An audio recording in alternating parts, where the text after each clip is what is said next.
Hey everyone, my name's Jared from Buckenville Model Trains, and we're here for the second episode of DCC Fridays. And today I'm going to talk a little bit about my Zimo decoders that I'm now selling, and YouTube sound files that are now available for them. So that's Zimo non-sound decoders, motor decoders if you like, and Zimo sound decoders.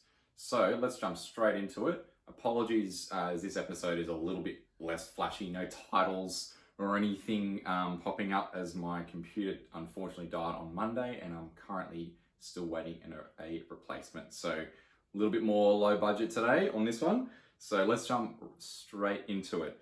So you might have seen possibly some posts on my Facebook page or whatnot about the new Zimo decoders I'm stocking, and primarily talking non-sound decoders first. The decoder I will be stocking is the MX616, which looks a little like this, if you can see that. MX616, and it also comes as the MX616N, which is a 6-pin version. And now you might be wondering, well, hey, I've seen, Jared, that you've stocked before these CT electronic decoders. They're even smaller. Like, why are we suddenly moving to these? These are a bit bigger. Well, unfortunately, CT electronic COVID has affected them very badly. The person who runs CT electronic got stuck overseas on holidays for, I think, at least 3 months. So I haven't been able to get any stock from them for a long time, and I'm just waiting patiently to see when that comes. But Zimo does offer some great kind of new possibilities, some kind of overall more robust decoders, being a little larger. They're a bit more multi-purpose, and then, leaves the CT ones for a bit of, your really small fine work, which they are fantastic for, by the way. I still actually rate the Zimo decoders, I should say the CT decoders, just as highly as these Zimo decoders. The CT ones perform very, very, very well. Their motor control is unbelievable. It's very, very good. And that's also mirrored with these Zimo decoders. So anyway, I'll talk about these Zimo decoders because that's all that's available at the moment for, an installation or purchasing from my website, www.bmodeltrains.com. So I'll talk about these. These are 8x8 by 2.4 millimeters, so they're very small. They've got some heat shrink kind of type protective wrapping around them, so they're ready to go. I have removed this in a couple of cases already and wrapped with Kapton tape, which, they're already wrapped, so wrapping them in Kapton tape just a bit thinner is going to be not a problem, and that's proved successful if you really need to push the size on them. And they do everything you would expect from a non-sound kind of motor decoder. They've got fantastic motor control settings. I might add a little bit cheekily, they do have more and better motor control settings than any of the ESU lock pilot decoders. And these also offer a slight size reduction in being a little bit thinner, tiny bit thinner than the ESU lock pilot decoders, as well as a bit cheaper as well. So as you can see, I prefer these over the ESU decoders. If you are an ESU fan and you're really keen on using them in everything, go for it. They are a good decoder. However, these do offer a number of advantages over the ESU decoders that you might be able to see. With the 6-pin version, that I've done a little bit of research, the 6-pin version is significantly smaller than the ESU offering. With the pins, the ESU decoder has a very large kind of pin plastic molding around it that takes up a lot of space. So this is a lot more minimal and clean, and cheaper also. I will very quickly refer to my website just to give you a few more very quick specifics about the 616. It does have a max motor continuous current limit of 0.7 of an amp, and you might think, oh, that's tiny, like I can't use that in anything. You'd be very surprised.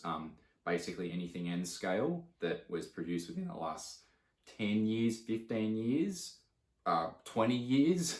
We could probably push it to 2000 for sure with some of those Atlas logos and all of that stuff. Not a problem. And this, the function max output is 0.5 of an amp. And the way I believe all decoders work, if not at least these decoders, the motor plus functions can't exceed that 0.7 kind of top continuous current rating.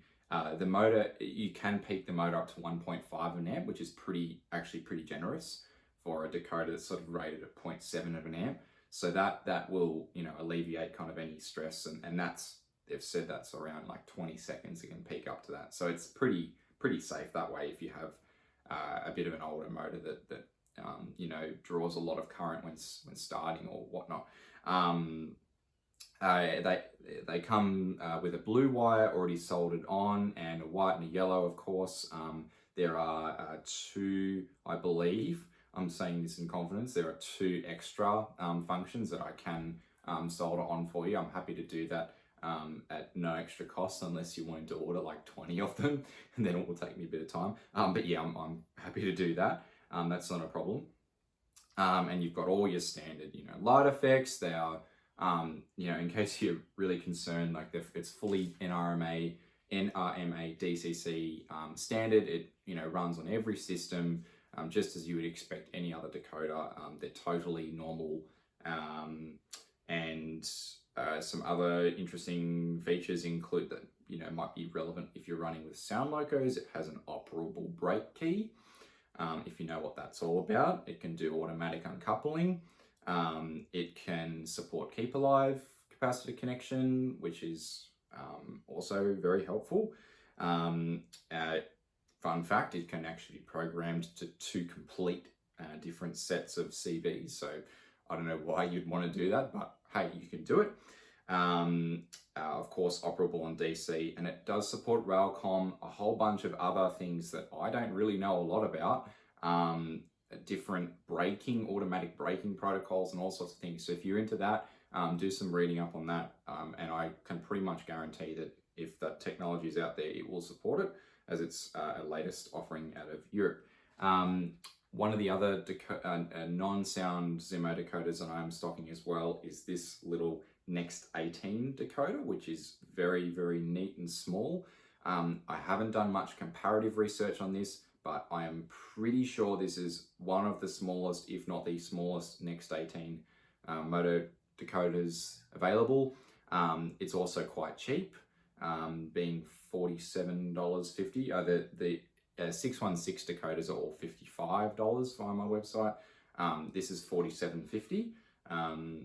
You know, just that's different costs of purchasing from Zimo. So this is a very neat decoder.